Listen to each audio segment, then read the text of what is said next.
All right, so thank you again for the opportunity to come.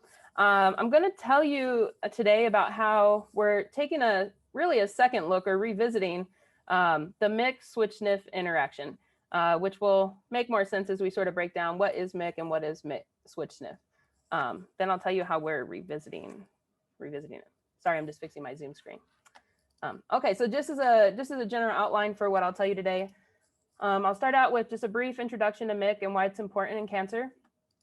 And then I'll tell you a little bit about the SWI chromatin remodeling complexes and specifically focus on cancers that have lost the SNF5 subunit of SWI.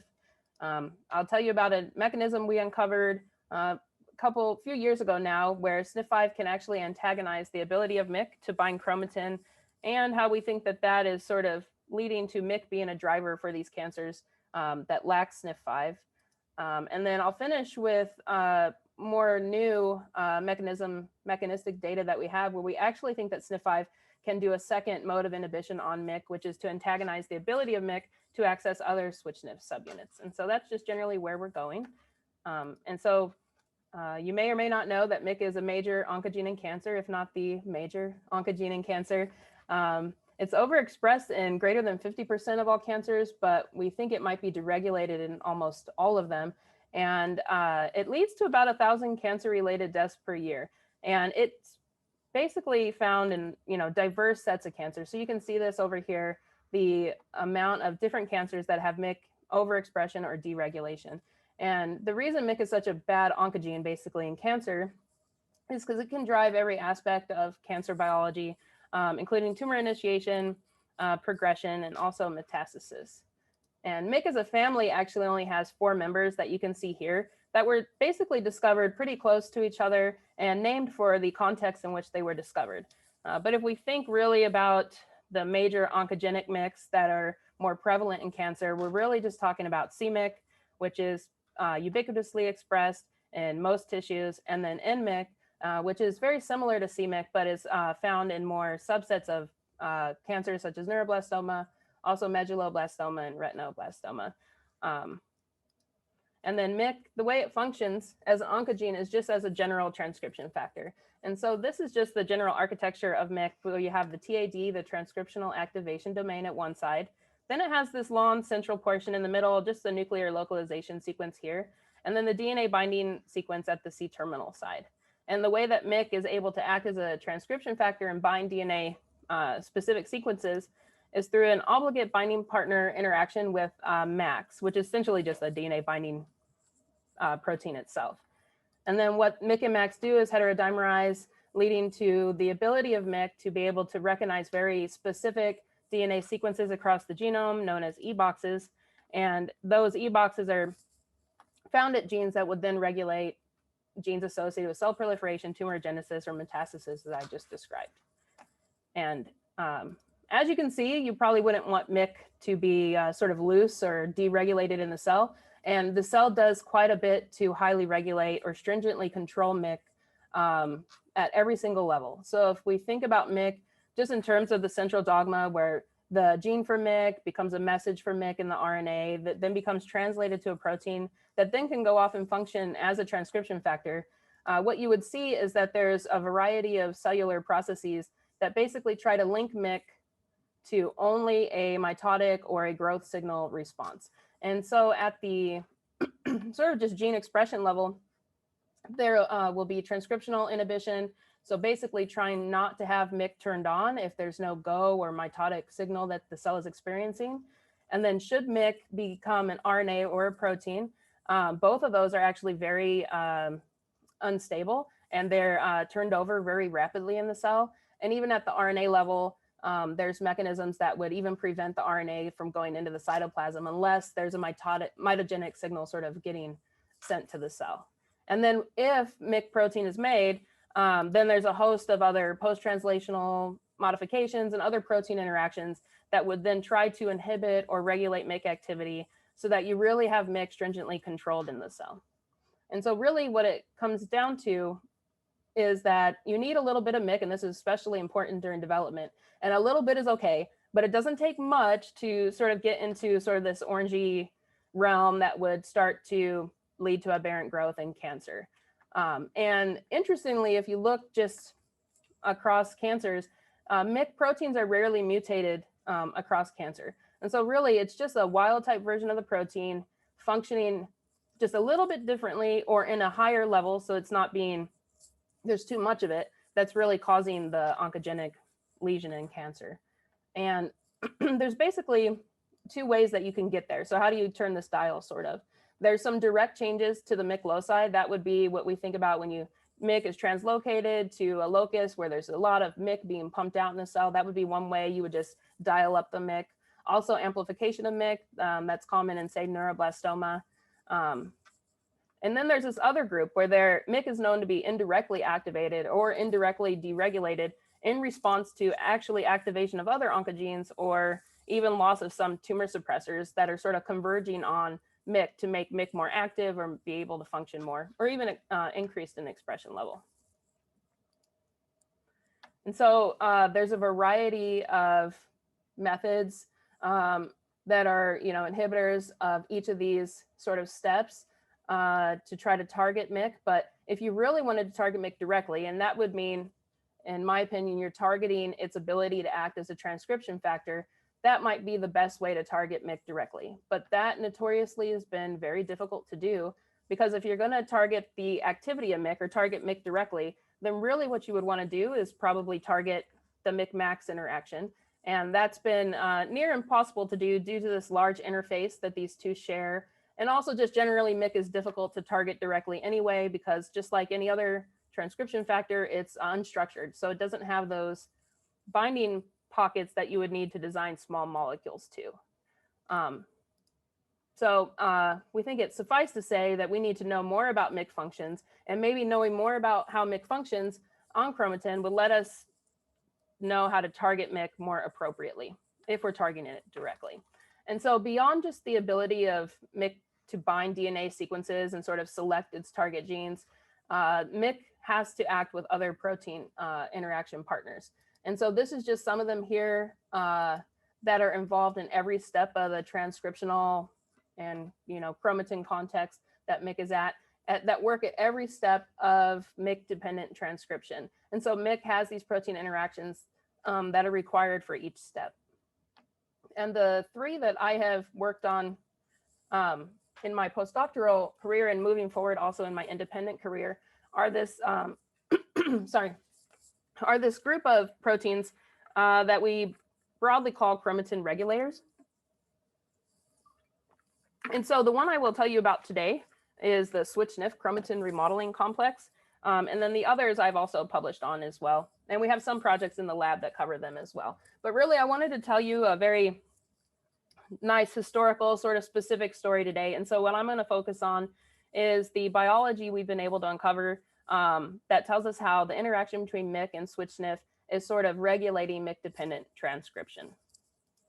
And SWI/SNF complexes, I wasn't sure exactly about the audience, and so I just wanted to put in this very easy cartoon that's from Sigal Kadosh in 2019, just so you know the general function of a SWI/SNF complex, or the traditional way we think about SWI/SNF is that SWI/SNF complexes can either move or evict or deposit or exchange histones in order to regulate gene expression. So they basically remodel the chromatin to somehow regulate gene expression, and that's the traditional view that we always have of them. But actually, if you look just at SWI/SNF in general and try to relate that to cancer, SWI/SNF is really no small player in the cancer realm itself. And it's actually been found, and these studies came out about 2013, that SWI/SNF is the most frequently mutated chromatin regulatory complex in cancer. And I'm going to show you on the left here just a small image of what the SWI/SNF complex looks like. So boxed in green and boxed in brown are actually two flavors of SWI/SNF.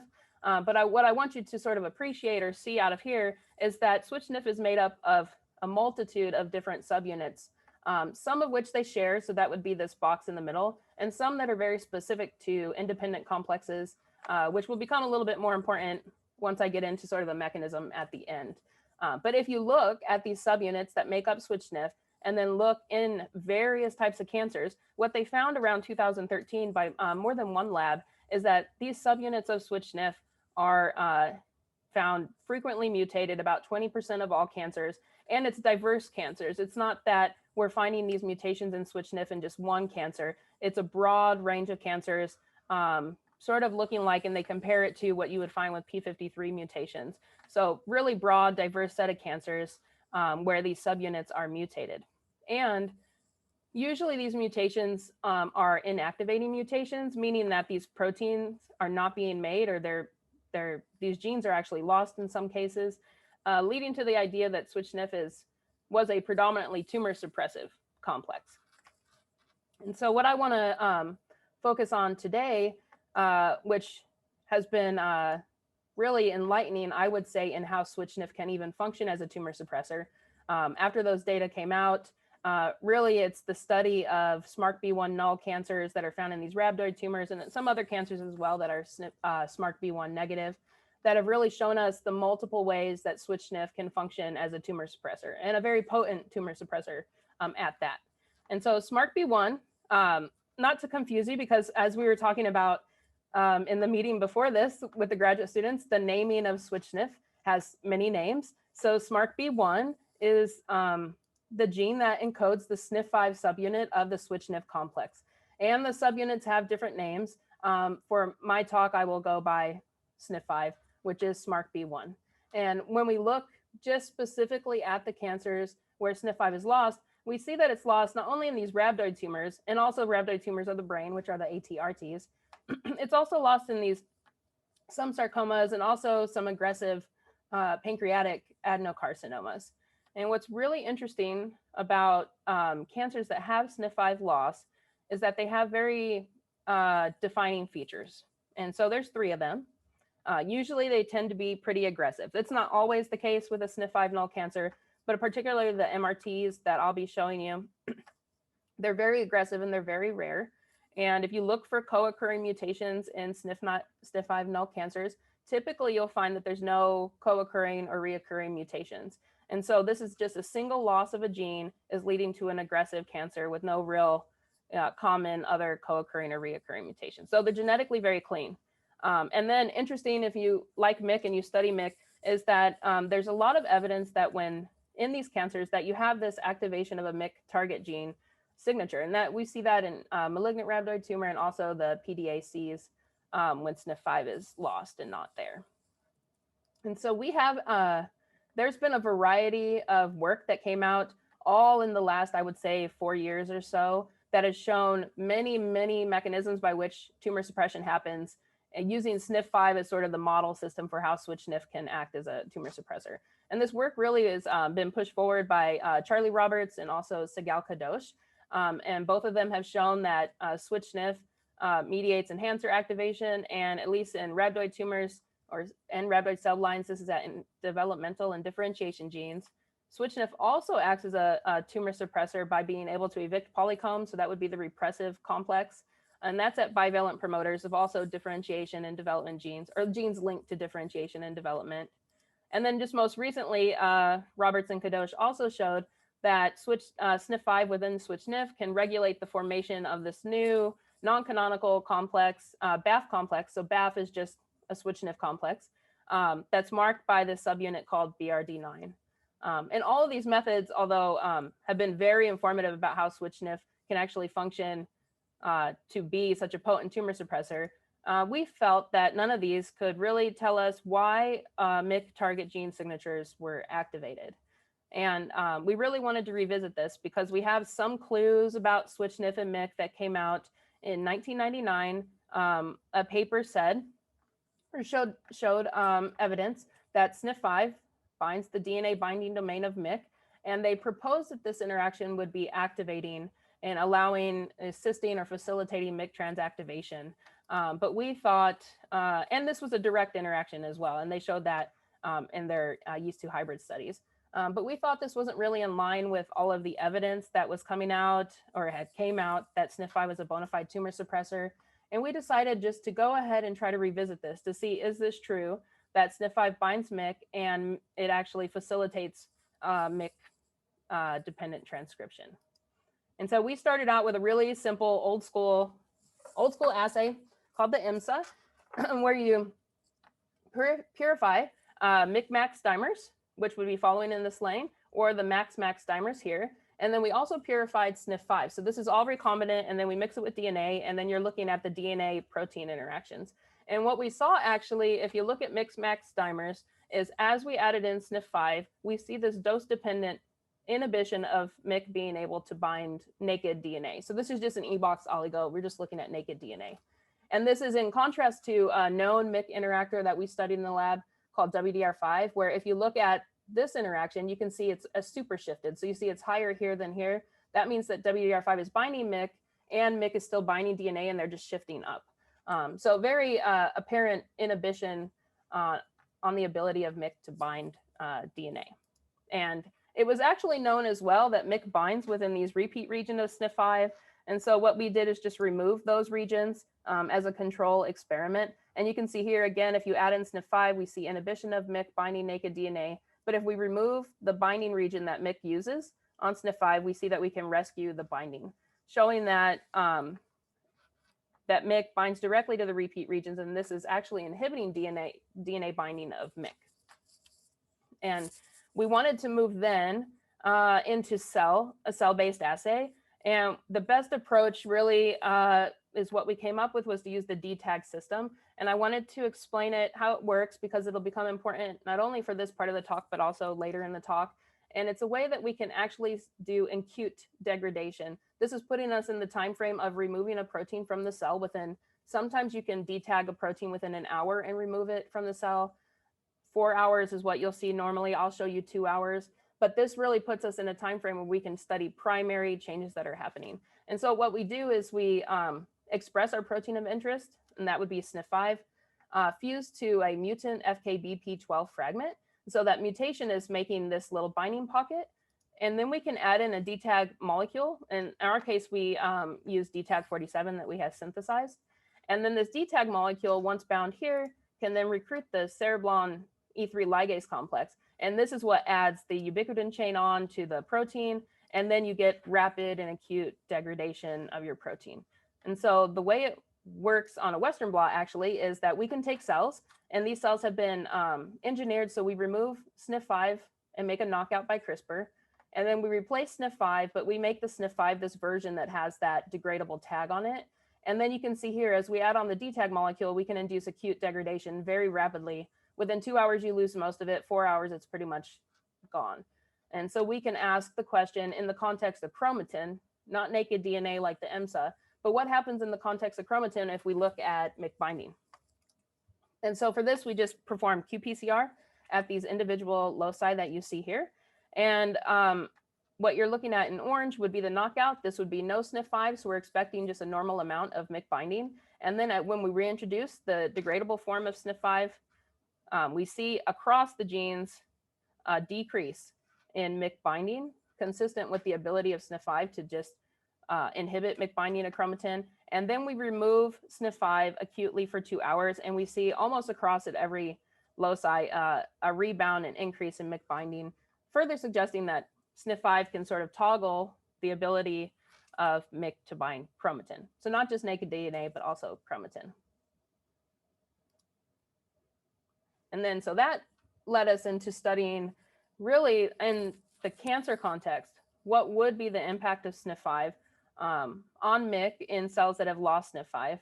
And the experimental design or the approach would be that we're going to take an MRT cell line that is usually SNF5 null, and then we're going to express SNF5 again. And so that will allow us to track what SNF5 does.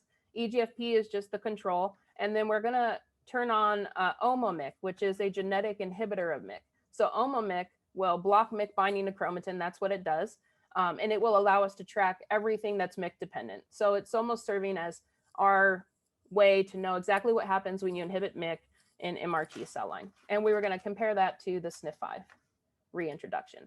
And so the first thing we did is we really wanted to do a global approach just to look at MYC binding. And as expected, so the EGFP, this is just a heat map of ChIP-seq for MYC. And this is the heat map for EGFP. And then as expected, when OMA-MYC was reintroduced, MYC binding is lost or decreased. But then surprisingly, we saw a global decrease in ability of MYC to bind when SNF5 was introduced as well.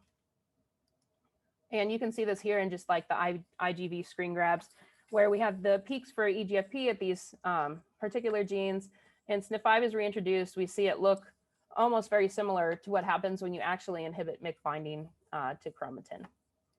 And so really all of those various ways, the reconstituted system, the re-expression, reintroduction with the DTAG system, and then the removal of SNF5, all led us to this sort of cartoon. And I'll try to keep coming back to the cartoon as we move through the talk.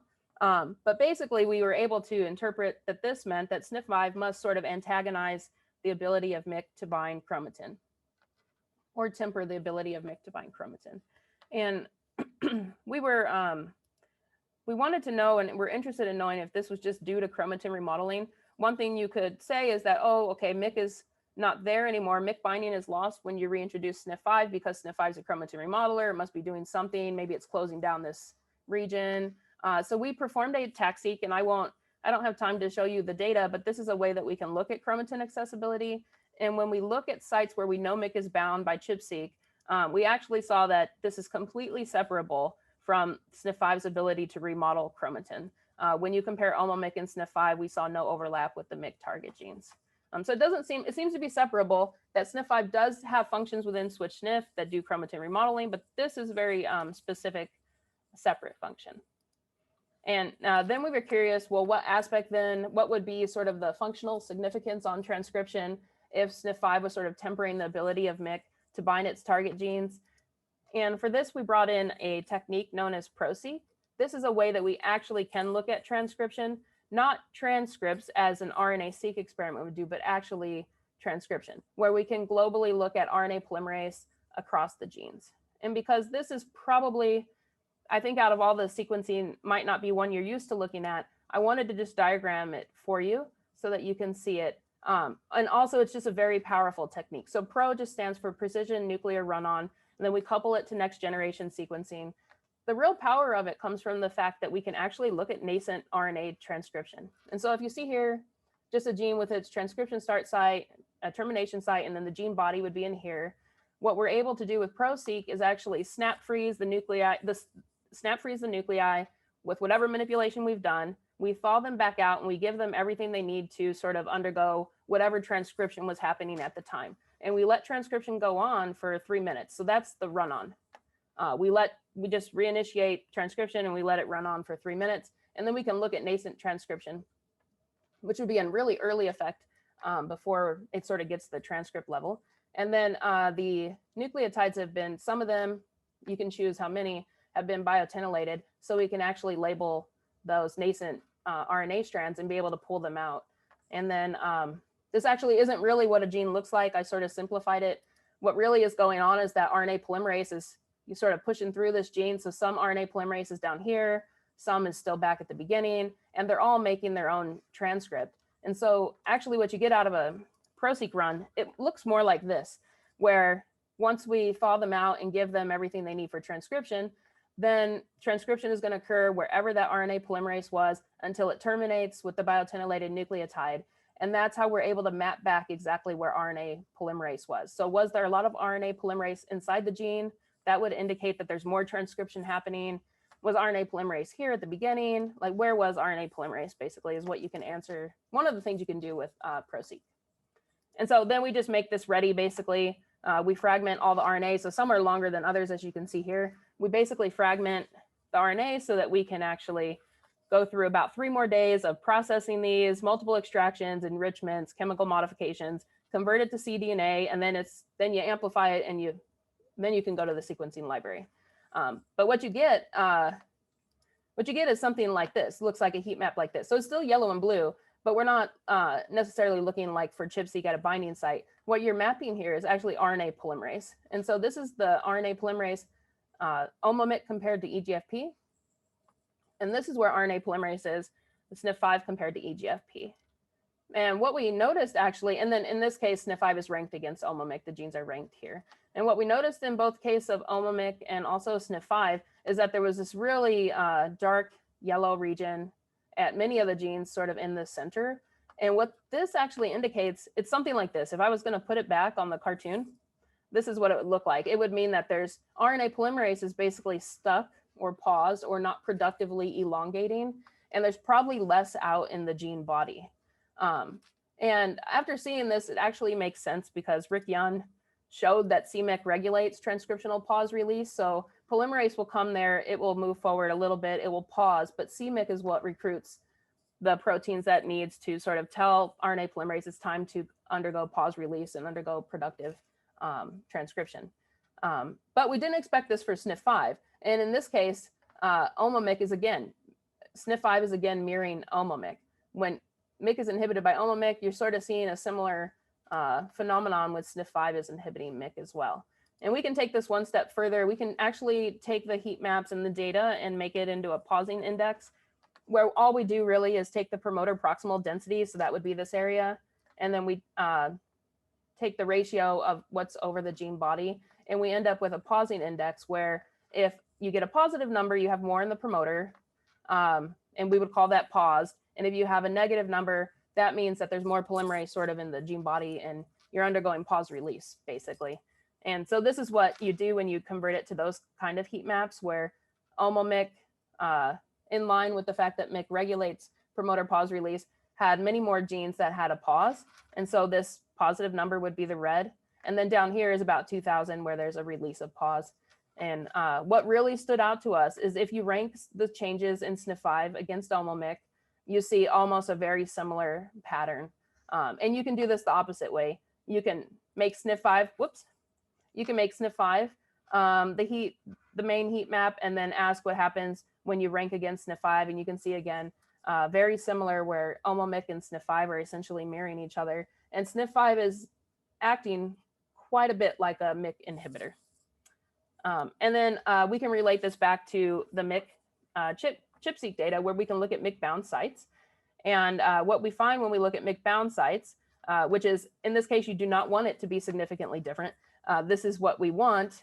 If OMO-MYC and SNF5 are acting alike, then we should see that at MYC-bound genes, they basically have the same fold change. So they're doing sort of a similar magnitude of response at MYC-bound sites. And you don't see that. If you look away from MYC, they're doing different things. But when you look at where MYC is bound, they seem to have sort of the same effect on those MYC target genes in terms of the magnitude of the fold change with the pausing index. And so we sort of proposed a few years ago an expanded model of tumor suppression where, in addition to everything that SWI/SNF does at bivalent promoters and also at enhancer regions, there's also a promoter proximal effect that SNF5 has that directly impacts MYC, where MYC binding is antagonized. In a normal cell, MYC binding would be antagonized or regulated, and therefore MYC transcription would be regulated, but then you would lose that in a SNF5 null cancer. MYC would have unrestricted access to the DNA. MYC genes would no longer be regulated, and RNA polymerase would freely come and run a MYC-dependent transcriptional program. So there's two important implications of this work. The first one is that we think that this was a new mechanism that converges on MYC. So if you remember the slide with the dial, and I said there's two different ways that you can really activate or deregulate MYC. And the second one was these indirect activation, where you have these other oncogenes or these other tumor suppressors that are lost, and they sort of converge on MYC at the end where they deregulate MYC or they end up making more MYC. We think that SNF5 and SWI/SNF can sort of fit into this, where SNF5 is one tumor suppressor where if it's lost, it ultimately will feed on to MYC deregulation, leading to more MYC being able to perform an oncogenic function. And then the second implication is a little bit more practical. We just think that MYC is acting as a driver. If this is true, that MYC is no longer antagonized, unrestricted access, then MYC must be driving these cancers. And we did experiments that I'm not showing you where we looked at MYC-dependent function in MRT. And it seems that MYC is very important for multiple aspects of MRT function. And so we think that MYC is driver. We think of MYC as a driver, and therefore we think that anti-MYC therapies would be very useful in this context. And we also think that this explains, just to go back to why we actually initiated the project, we do think that this explains why there's a MYC target gene signature found in these cancers. And just as part of this, we really wanted to know a little bit more comprehensive view of what MYC is doing in these cells. And we're a little bit limited with OMO-MYC because of the induction. It's just a TET-on system. And so you're really limited by the induction kinetics. And so what we've done since then is we've gone and engineered an MRT cell line called G401 to express a degradable form of MYC that can be degraded through that D tag system I showed you. And then these are retrovirally expressed to have this tagged MYC. And then we just CRISPR out the endogenous so that the only form of the MRT cells, the only form of MYC that the MRT cells are carrying is the degradable version. And then we can get rid of MYC really quickly. We don't have to wait for OMO-MYC to be induced for 24 hours, 16 hours. We can do it in as little as we did in this case in 4 hours.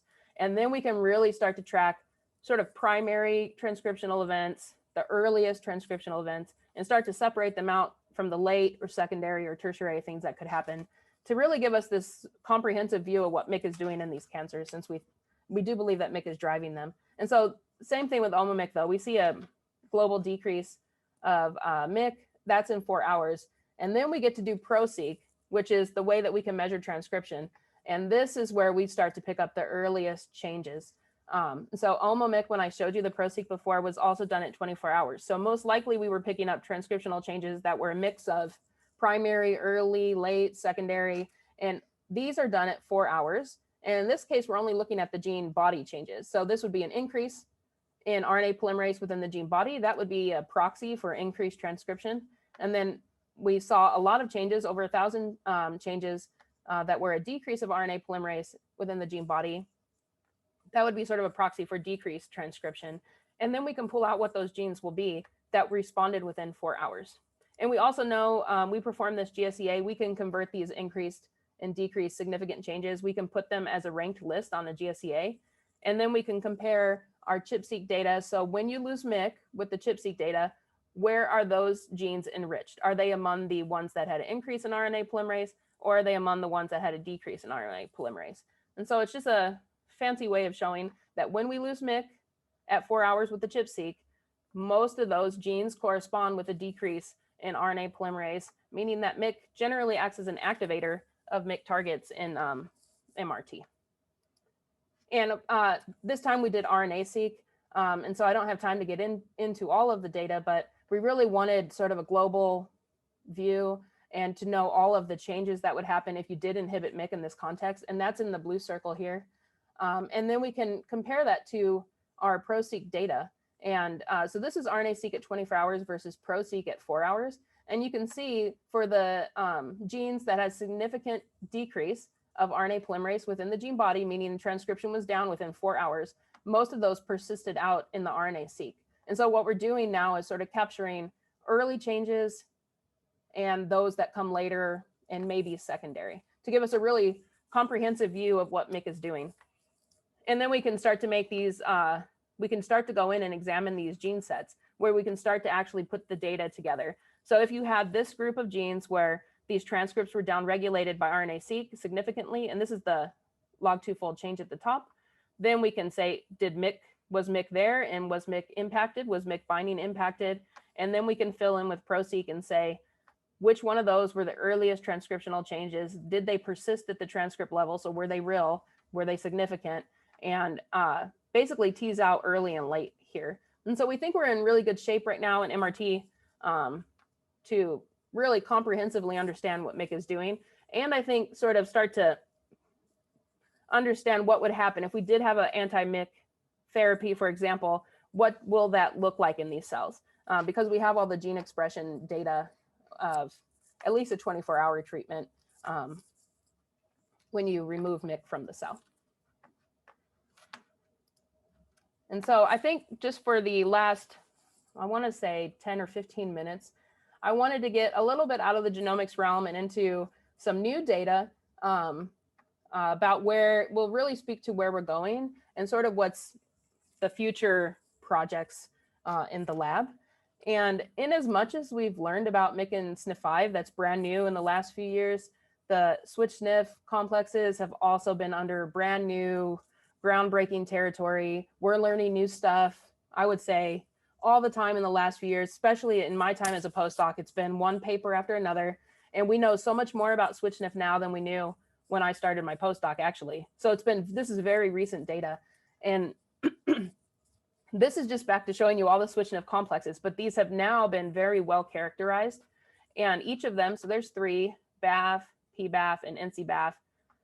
And so when I say SWI/SNF, I haven't really broken them down into their, the different flavors. Now we'll sort of break them down, where if we look across these complexes, some of them do have core components. So you can see here, for example, SMARC-CC, SMARC-C2, SMARC-C2 is over here, SMARC-C1, SMARC-C1 is over here. So some of these subunits are shared. And then some of them, like these big guys, you can see ARID1A, ARID2, they're not shared, and they're called defining, we refer to them as defining subunits. And important for this talk, 2 of them contain SNF5. And then there's this newly characterized complex called the non-canonical BAF complex that contains BRD9. And SNF5 and BRD9 are mutually exclusive. So when you have SNF5, there's no way you can have BRD9 within the complex. And really, there's been very nice characterization of these complexes. And we know exactly, generally, their genetic hallmarks, I guess, or their genomic hallmarks. So BAF is typically promoter distal and associated with this regulation of enhancers. And then PBAF and NC-BAF are more promoter proximal. And they also have their typical sort of genomic hallmarks. And we really wanted to, in light of the fact that we were learning everything about MYC and SNF5, to really find out if there's anything else that we can discover about SWI/SNF in light of all this new data. And this is especially important for MYC because SNF5 is the only real characterized MYC interaction partner. Beyond SNF5, no other SWI/SNF complex subunit member has been definitively characterized.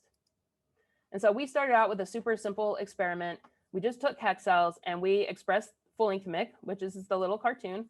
And just to remind you, SNF5 binds within the DNA binding domain. So when you look at a full-length protein, you should be pulling out SNF5 and you should be pulling out SWI/SNF.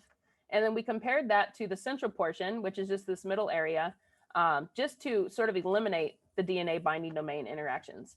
And what we saw, so in this experiment, they've been expressed, the central portion and the full-length protein have been expressed. And in the full-length protein, we find what we expected to find. We find BAF155, BAF170, and BRG1. These are pan subunits. So they're in basically every complex, more or less every complex, except BAF170, maybe some specialized complexes. But BAF155 and BRG1 are in every complex, regardless if it's BAF or PBAF or CBAF. And of course, we find SNF5, which is what we expect because it's binding the DNA binding domain. What really surprised us, actually, is we found pan subunits pulled down with the central portion that you can see here. And we also probed for BRD9, which is mutually exclusive with SNF5. And what we found is that SNF5 is devoid, so central portion cannot bind SNF5, but instead it binds BRD9, which is that defining subunit of the non-canonical SWI/SNF complex. And you find it in the full-length IP as well. And because these are mutually exclusive, that must mean that MYC can bind subunits of each SWI/SNF complex at the same time. So it's not like once you have the full-length protein, it can no longer bind what we think might be a non-canonical complex. But this is really the first data that MYC can interact with SWI/SNF in a non-SNF5 in non-SNF5 dependent manner. SNF5 has been the only characterized SWI/SNF MYC interaction partner. And so we really wanted to validate that this is a true finding, that MYC really can interact with SWI/SNF subunits without SNF5 being around. And so we deployed or employed the DTAG cells where we can remove SNF5 very acutely. And then we performed an immunoprecipitation for that pan subunit, BAF155. So really not looking at any specific complex, just wanting to know if MYC can interact with a SWI/SNF complex if SNF5 is not around. And you can see we're able to deplete SNF5 as rapidly as I was able to show you in, I think, the early slides. And you can see in the IP, by the last one, SNF5 is pretty much not there, but MYC has retained the ability to bind BAF155 in a sort of SNF5 independent manner.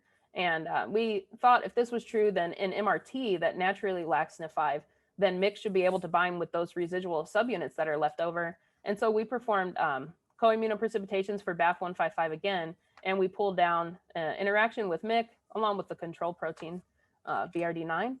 And we further validated this by proximity ligation assay, which is just a method to look in cells unperturbed at protein-protein interactions. And when you mix an antibody against MYC and an antibody against BAF155 in, you get these puncta if they're close enough to be called a physical interaction. And what we saw is that they have a very robust interaction that is significant. And we actually did this in 2 different MRT cell lines, not just one that I'm showing you. But overall, very strong evidence that MYC, for the first time, does not require SNF5 to interact with switch SNF. And we took this one step further because we had a lot of ChIP-seq data. At this point, there was our ChIP-seq data for MYC was out, and also other laboratories had all of the other data for us to compare. And we wanted to know if SNF5 is not there, does MYC and these switch SNF subunits co-localize on chromatin together, or is it just the physical interaction we were looking at? And what we saw is that out of all the MYC we detected in the blue, almost all of the MYC was associated with at least one switch SNF subunit. And if you look at the combination of BRG1, that's the ATPase of the subunit of the complexes, and that pan subunit BAF155. If you take these two as sort of the high confidence switch SNF site that it has the ATPase and it has one of the essential sites, then we saw that almost all of MYC, or more than 60% of MYC, is associated with switch SNF, and at least half of that is marked by that non-canonical member BRD9. And so we really wanted to know, if SNF5 is not there, how is MYC actually gaining access to the switch SNF complex? And we decided to do a little bit of old school molecular biology. And we decided or hypothesized that maybe MYC can access the switch SNF complexes through one of these sort of pan subunits like BAF155. And BAF155 is actually very special in that it has these 4 domains, but it was already being shown, not just recently, but just typically, that it has many protein interactions that occur through each of these domains. So it was generally almost thought to be like a scaffolding protein. And then recent data came out by the Kadosh lab that showed that BAF155 is actually sort of the platform on which the whole switch SNF subunit sort of come together and assemble. So it's very important for sort of holding interactions together. And we did a really simple experiment where we just T7 epitope tagged these constructs, and we did domain mapping, which just means you go down and you take away one domain at a time. And then you basically ask, where does MYC bind if I get rid of these domains one by one? And so it's the acidic region, the SWRM domain, the Sant domain, and then this leucine zipper-ish type domain. And so these first 4, and then we mix these with the central portion of MYC. So the central portion of MYC should not bind SNF5. We're sort of eliminating that in these experiments. We just want to know, how does that MYC central portion interaction with switch SNF subunits sort of happen? And this is what it starts to look like. So these are just the T7 constructs down here that we're IPing out. And then MYC has been, the MYC central portion has been HA epitope tagged. And as you move along here, so we have full length BAF170, but then we have full length BAF155 with all the domains, and then we cut the domains off one by one until we get to the acidic domain, which if you look over here lacks everything but the acidic domain. And this is where we saw mapping basically go away. So when you take off the SWRM domain, it seemed that the SWRM domain was necessary for the MYC central portion interaction. And we actually went back, these 2 constructs down here, we went back and asked if the SWRM domain was also sufficient for interaction by expressing just this little SWRM domain, or a SWRM domain that's sort of extended. And you can see here in the image, the SWRM domain is not only necessary for interaction, because when we get rid of it, it goes away, but if you just have the SWRM domain, that is sufficient for MYC to be able to bind the BAF155. And interestingly, SNF5 was shown, I think in the 2000s, I'll have it cited on the next slide, I think, to already bind this SWRM domain. And so we brought SNF5 into the mix because we were used to working at it, and we were very intrigued by the data that said SNF5 also binds the SWRM domain. And so we wanted to compare them side by side. And here you can see as well, the SWRM domain is both necessary and sufficient for SNF5 to bind, showing that MYC and SNF5, the MYC central portion, and SNF5 can both bind the same domain of BAF155.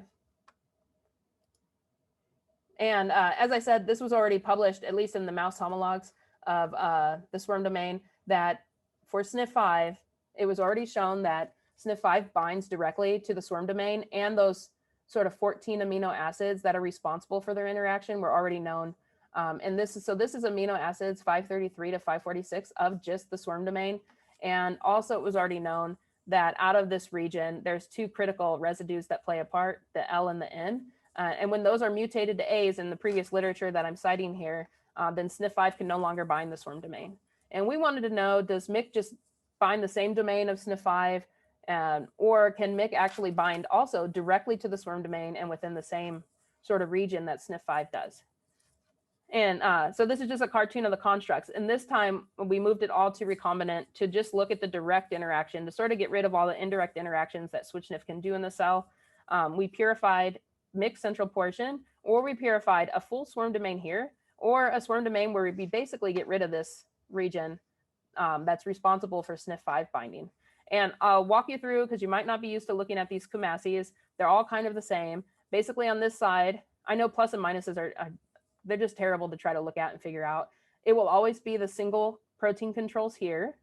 So it's just single proteins by themselves, just a control for any unspecific bands showing up in the IP. And then we mix them together. So this would be MYC in the 532 fragment and MYC in the 580 fragment. And then again, it goes single protein alone. And so MYC does pull down because it has a flag tag. And then we can ask what happens when you actually have them. And what we saw is MYC does interact directly with the swarm domain.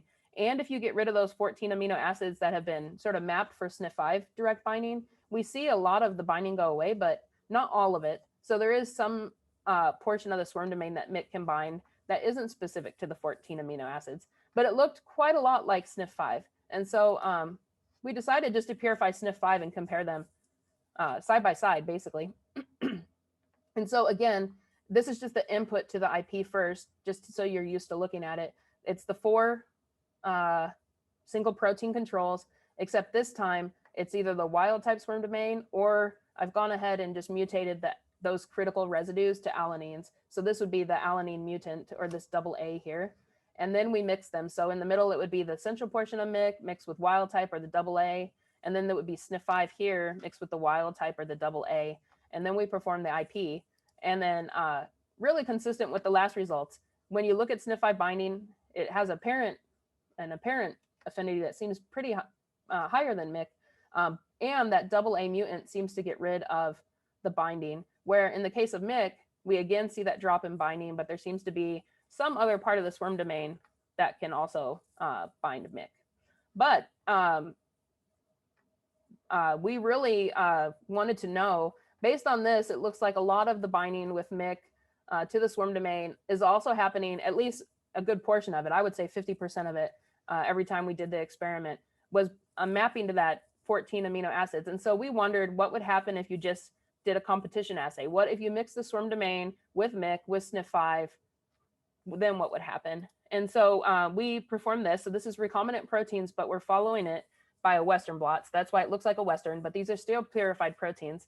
And in this case, we've made the flag tag the swarm domain. So we're going to be able to pull out a swarm domain, and we're going to keep MYC basically the same. And then we're going to dose in recombinant SNF5 in molar excess over MYC. And then ask what happens as you start to increase MYC, what can bind to the swarm domain. And then what you see is, so in the lack of SNF5, MYC has the highest binding. As you put in even 1-to-1 molar ratio, MYC binding is inhibited. As you begin to really increase SNF5, we see again that we sort of max out at this sort of sort of minimal binding, indicating that these two can actually, MYC and SNF5 actually can compete for binding, but that SNF5, at least when you look at these direct interactions, seems to win. And so what does this mean for a cell? This is a lot of, I know this is genetics, genomics, and informatics seminar.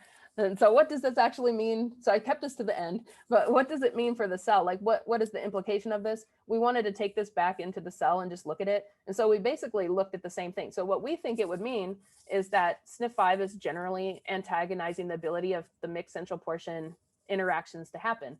And so what we did is we expressed T7 tagged wild type swarm, or the double A, and then we pulled out the T7 and we probed endogenous MYC. So this would be full length MYC.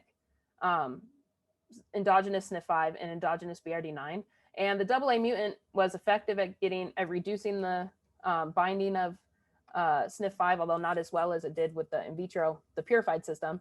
But what you can see is that MYC binding actually goes up. So when SNF5 binding goes down in the cell, then you can get load on more MYC to the swarm domain. And we can do this different way, is that we can actually express these constructs which just trim down the swarm domain. Just a different way of looking at it. And so those would be expressed here with the T7. And the 580 to 532, that should eliminate SNF5 binding. And that's what happens. So only the full swarm construct binds SNF5. And then what we saw happen is when SNF5 is gone, that correlates with this loading on of MYC within the cell. And in this case, it's the full length MYC. And we were able to trim back the swarm domain pretty far, which we think is consistent with that sort of ability of MYC in the in vitro experiments to be able to bind multiple parts of the swarm domain. But what was clear is that SNF5 seems to have this ability to antagonize MYC binding. And if you could get rid of MYC, if you could get rid of SNF5, then MYC seems to have higher ability to bind switch SNF subunits like BAF155. And so this is what we currently think moving forward and what we're testing, not only in MRT, but we're sort of moving on to extend this into SNF5 positive MYC-driven cancers. This is what we actually think, that SNF5 might have two modes of inhibiting MYC. The first one we fully characterized and have done a lot of genomics on, where SNF5 we think antagonizes the ability of MYC to bind chromatin. And then we think this new one is one that we have to continue to do work on, at least at the genomic level, is that we think that SNF5 competes with MYC for binding to this essential sort of pan subunit, and that can toggle the ability of MYC to have this complex. And we think that this complex is the NC-BAF complex that's BRD9 positive, because it's the only, right now, the only characterized, or actually newly characterized complex that naturally lacks SNF5. And so we think that MYC can interact with an inhibitory complex, and MYC can interact with this complex, which we're very interested to know what it's doing. And so we think that in the context of MRT, when you don't have SNF5, you almost have both of these things conspiring to help MYC sort of drive an oncogenic transcriptional program in MRT.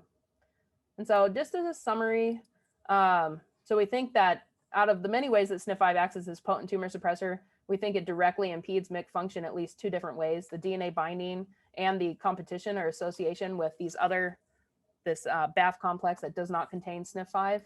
And sort of practical and more important for therapy is we think that MYC is a predominant activator of MYC-driven transcription and is driving these cancers. And we do think that anti-MYC therapies will have efficacy in these childhood cancers. So with that, I'll just thank the two very important people. So I want to thank Chase Woodley. She's now here finishing her first year at medical school, but she was my research assistant at Vanderbilt in the last year before I sort of transitioned over. She is awesome. She helped me so much with this project. And then also Alex Romer, who is my current research assistant, who's also going to be going on to graduate school and getting a PhD. But really, they helped me sort of finish off this work. I still collaborate a lot with Bill, my postdoctoral mentor, and couldn't do a lot of the genomics without Jean and Chi, who are our bioinformatics collaborators. They sort of handle all the processing of the sequencing data for us. And then my funding for both myself and my lab, and I'm sorry, my lab, we don't have a lab photo because we started in the pandemic and I don't want to put the masks, I don't want to have the picture with the masks up on my lab photo. So that's just they sent me all their pictures. But with that, I'll take any questions you guys have. Or I can take this down maybe. Great, thanks. That was a great talk. Questions?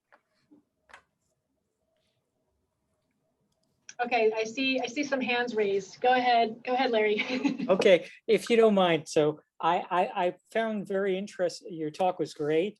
I was interested in that SNF5 depletion experiment that I noticed that BRG1 expression levels dramatically decreased in the time course. What do you think's going on? And the reason I ask is I'm working on BRG1. So yes, I can tell you what goes on, because we had to limit those experiments to those acute time courses. So what happens as you sort of deplete, if you continue that depletion to like 8 hours, 16 hours, the whole complex sort of starts to fall apart. All the subunits start to get downregulated and not much binds to BAF155 anymore. So it seems to be there's some process happening where SWI/SNF is sort of doing something that it shouldn't do, or it's sort of reforming itself. Well, if you don't mind, I'll Mhm. get your email address and maybe we could talk about some things to. Oh, sure. possibly Oh, work yeah. on. Yes. Thank that'd you. be It's great.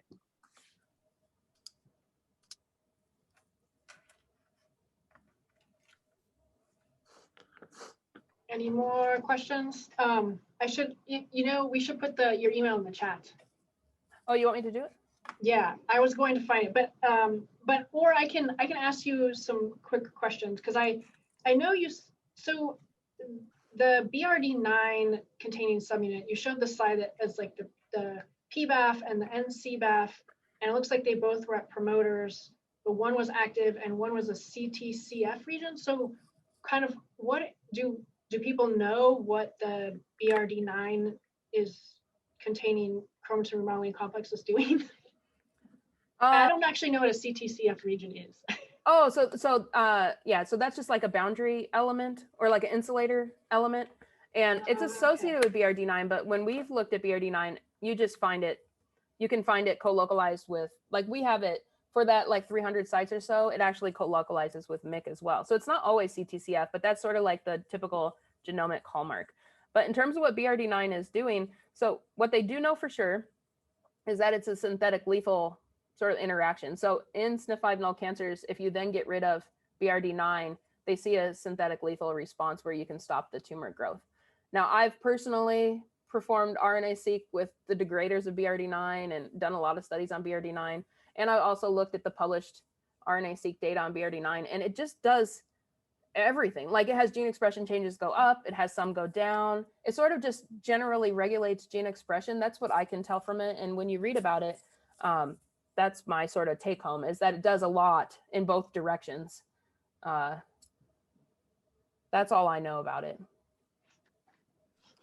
I have a quick question. So are you aware of any other mutations in switch SNF complexes that cause MYC signature? So is there a sense of, is it more than just SNF5 and other things that you're observing in terms of mutations elsewhere? We have definitely been interested in starting to extend this, and you can see it. Well, I think the new data, including yours as well, would indicate that maybe there is hopefully some direct MYC action, like when you get rid of ARID1A, when you get rid of ARID2, which is starting to come out sort of in lung cancers and whatnot, that we really are interested in understanding if some of that impact where you get increased tumor function is due to sort of this direct interaction with MYC.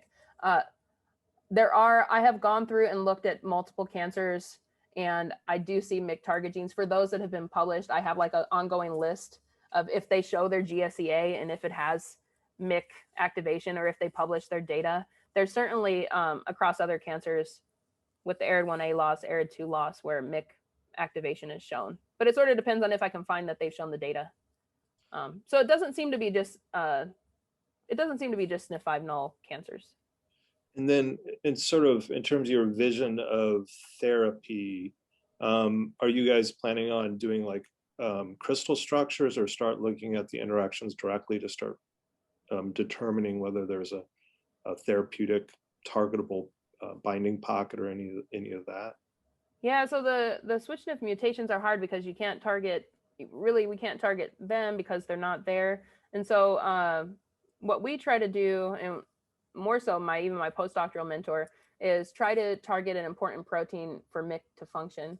So for example, WDR5 that I showed on that one slide, it's critical for MYC to bind certain target genes. And that's a very well-structured protein. And that one has two very easy to target binding pockets. And so the idea would be target something that MYC needs to disrupt MYC function. So I think that's how we typically think of it, since MYC is harder to target.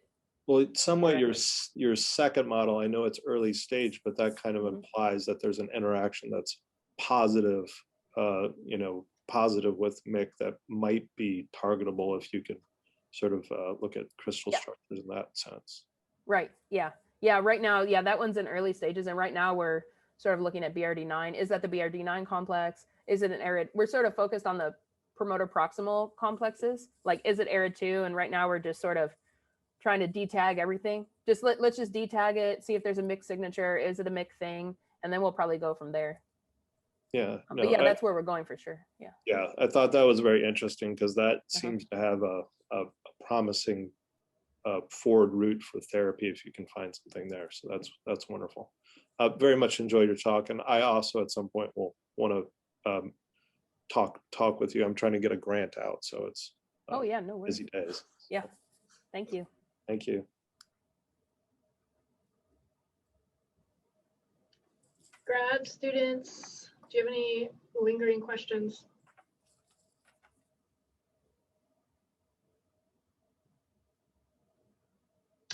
I guess I'll ask one more question. It's a technical question. I was not familiar with the pro-seq approach, but I was wondering, in terms of coverage compared to RNA-seq, where you can get really dense, deep coverage, how deep is the coverage for pro-seq? Are there regions where you might be sort of missing information just because of a coverage issue? Well, so pro-seq is prone to duplication, high duplication. It's not a pretty sequencing when it comes off. They have to be trimmed. There's a lot of duplication. There's a lot of primer sequences that show up. So we usually get at like 100 million reads. We just want to we overdo the pro-seq because you end up getting rid of everything. But it does pretty well. It also brings out enhancer regions. So one of the benefits of pro-seq is you can actually identify enhancers because you'll have the transcription going in both ways. So one of the sort of outputs of pro-seq would be the enhancer. So we haven't seen any problem in terms of coverage or needing a certain amount of reads. You can get a lot of information, the pausing index, enhancers, answer regulation. Oh, thanks. That was always interesting to learn new techniques that are useful for getting closer to mechanism. Yes. Well, I know the general feel for people who do not many labs do the pro-seq, and I think it's because they try it and it's very difficult. It's like a 6-day protocol. You have to be very good at handling RNA and keeping it around for 6 days. You have to really be good at extracting, and a lot of labs have difficulty with that. I've never heard of labs having difficulty with the sequencing end. If you can get it to the library, then I've never heard of anybody having trouble, with a bad sequencing or coverage or anything like that. Good to know.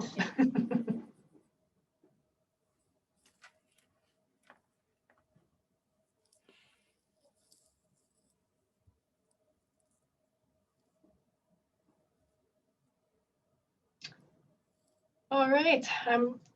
Any last call for questions, comments?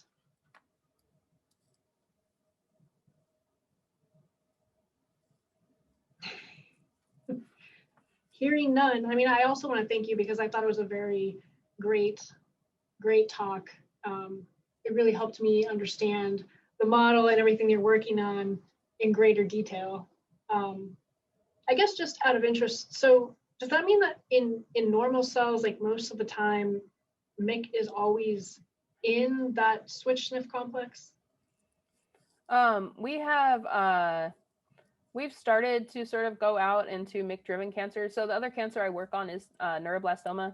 And we've started to just preliminarily look at like what happens in a normal cell. Well, MYC-driven, MYC amplified, not MYC-driven, but like generally there's a lot of MYC around, then what do you find? And when we look at sort of ChIP-seq data, so we just look at where NMYC is and where BRG1 is, a really high degree of NMYC is co-localized with BRG1. So I think if I remember right, maybe 65% of NMYC binding in a NMYC amplified cell is co-localized with BRG1. We don't know if that's the direct interaction, but there's certainly some interactions that are happening on chromatin. And then we can further divide those out into like the PBAF, the BAF, and try to figure out what's going on. I haven't looked basically it's either MRT or neuroblastoma. Those are the ones I've sort of looked pediatric cancer, sort of the more rare pediatric cancers. But I would imagine it's there if it's not mutated. We just have to figure out from this, we know so much from the MYC side, and now we have to really try to understand from the switch SNF side, which switch SNF gets a little bit complicated because there'll be so many things it does within the remodeling complex, and then we're trying to pull out what it's doing on MYC, and we have to do that early on, so we're not picking up an indirect thing that SWI/SNF is doing. So we have to design all the experiments. That's why we like the DTAG approach, because then we can do it early. We can pull out MYC from what it does with other controls and everything before we get mixed into the world of like knocking it out and then looking at MYC, for example. Yeah, so that's where we're going, trying to move into modulating SWI/SNF and then asking what it does to MYC in normal and SNF5 null cancers. Very cool. All right. Well, if Thank you so much. there's no more questions, yeah, thank you for your time. No And problem. yeah, Have a good weekend. yeah, thank you. Thank you. You as well. Looks like we're getting some good weather. Yes, finally, no rain. All right. Well, thank you so much. And Pam, thank you for inviting Dr. Weissmiller. So yeah, like you said, great weekend. And it sounds like you're going to be catching up with some folks over email. Yes, that's great. All right, I'll talk to you guys later. Bye.